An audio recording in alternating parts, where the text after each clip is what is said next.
So the two things we talked about today, specifically in regards to putting, were the speed and the alignment or direction we were going to hit.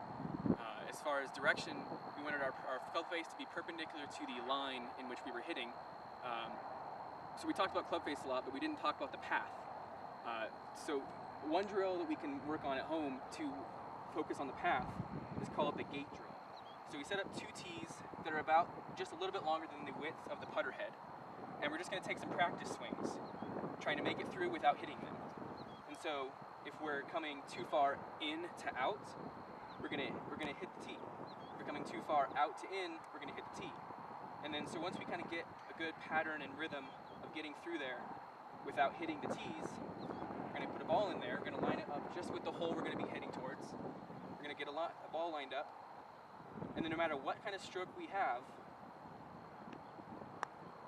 we'll be able to see what our path is in regards to where the hole is.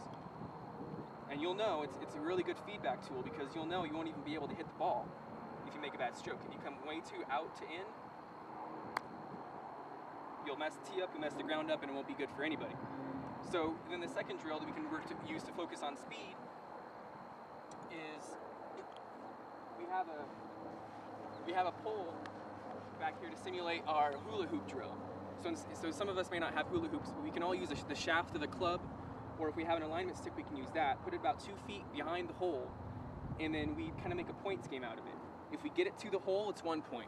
If we get it between the hole and the stick and the stake, it's 3 points.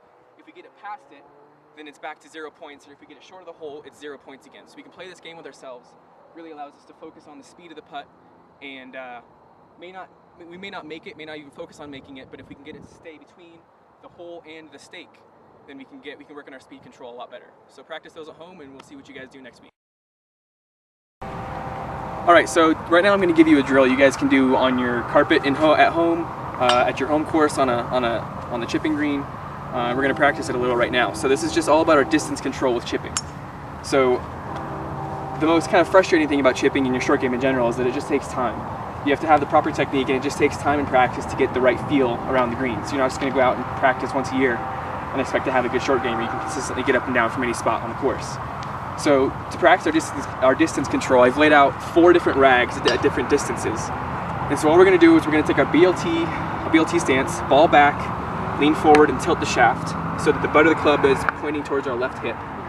And we're just going to take a swing. And we're going to kind of feel how it lands. The other aspect of chipping, we already talked about the bump and run, where we just try to get it on the green as quick as possible. The other kind of lob chipping, or the kind of lob it up and onto the green where it rolls out kind of chip, is where we want to plan out where it lands on the green. So we're not even looking at the hole, we're planning on where it's going to land, and then from there it's going to roll out like a putt. So for now, we're going to try to land our balls on top of these rags. We're not even looking at it at a particular flag right now, but we need to take different length swings so we can kind of learn how far our balls travel and try to land them on top of the rags.